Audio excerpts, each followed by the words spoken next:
Three.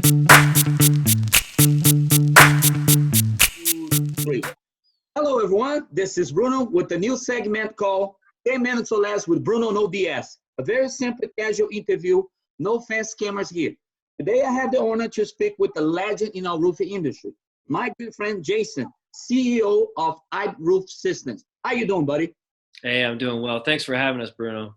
I have a few questions for you. The first one is, how long have you been in our roofing industry? So, Bruno, I've been in the industry my entire life. I'm 47 years old today, and I started roofing when I was 13. So my father started with coatings and then was doing single ply. So from a very young age, from the time that I could get up on a roof, I spent my summers doing coatings and then eventually grew into single plies and worked my way up through being a foreman and then an estimator. And then in my early 20s, I even had my own roofing business in Seattle before I started becoming a rep and then grew into the position I am today. So I would say it's been well over 30 years. When did you realize roofing would be a career for you? You know, probably my early 20s. I think I grew up in a household. I had 4 older brothers, and we were all in the family business, which was roofing and waterproofing, whether on the installation side or the manufacturing side.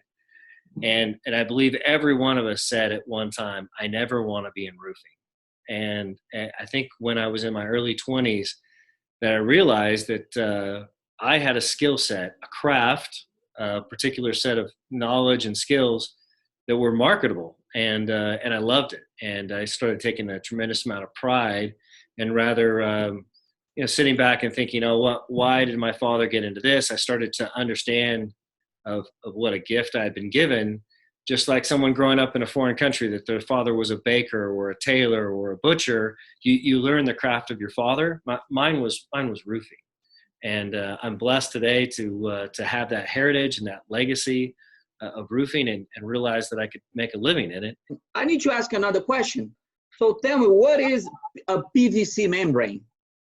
So PVC is polyvinyl chloride, of course. It dates back more than 50 years now in roofing.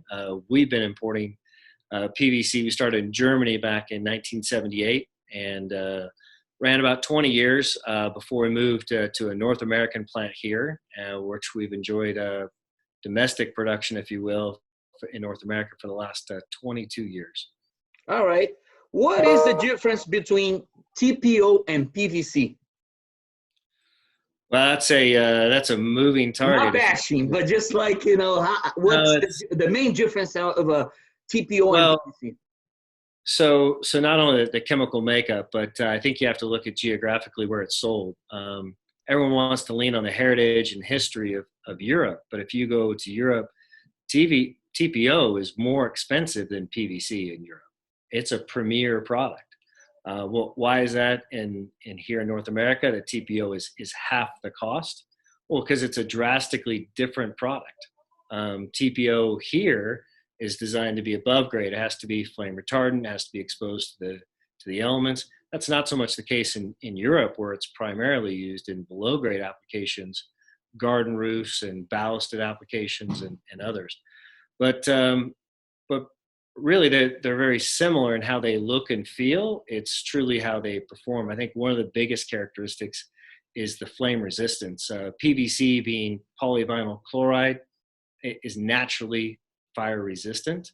We do add flame retardant to it, but it's a minor amount.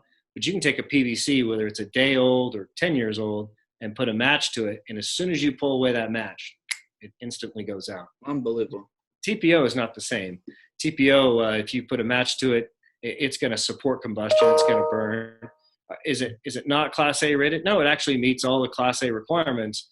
But if you go back and do any of those UL testing where they put it on a slope and they burn it, it stops literally just a few inches before the clock runs out. But that product keeps burning right off the table, and they put it out with a fire extinguisher every time. So I'd say that the two biggest differences would be the natural flame resistance of PVC over that of TPO, both new and aged. And then the second thing I think would be weldability. PVC has a much wider, we call it a welding window, the point at where it melts at a low temperature but chars at a high temperature. TPO is much smaller. The welding window is much more narrow. And then PVC, for the most part, can be welded 5 years, 10 years down the road. TPO is difficult to weld initially, and then even more problematic when it's 5, 6, or more years old. All right. What do you see for the future of our roofing industry, for our new generation? Wow, great question.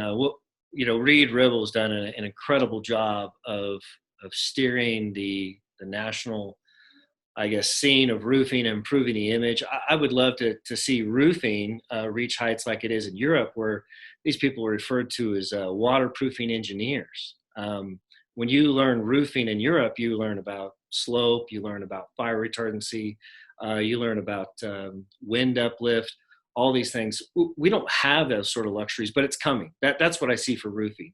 I see us teaching our young kids in school where roofing is perceived as a career people want to follow, want to understand, and becomes a more reputable craft where people take more pride in the industry, they become more knowledgeable, not just basically an option when there are no other options left. Exactly.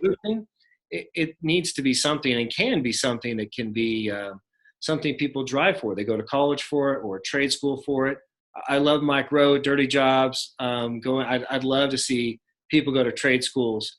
But the wonderful thing I enjoy about our industry and why I think it is so great is everybody learned roofing from somebody else. Nobody went to school for this stuff.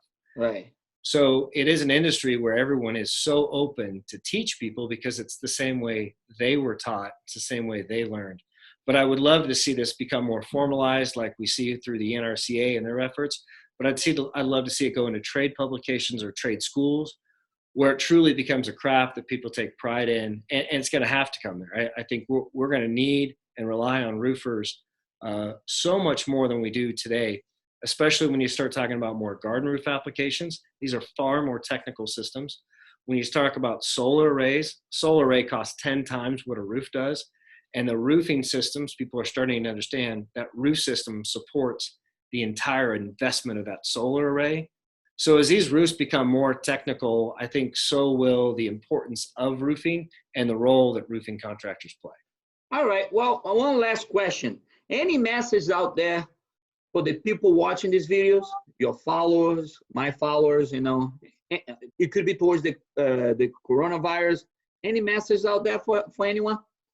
Yeah, I think that there's a few things people should be aware of. Our biggest concern right now is cash and how cash moves within this industry. Building owners aren't paying general contractors aren't paying roofers, and then in turn, roofers aren't paying suppliers.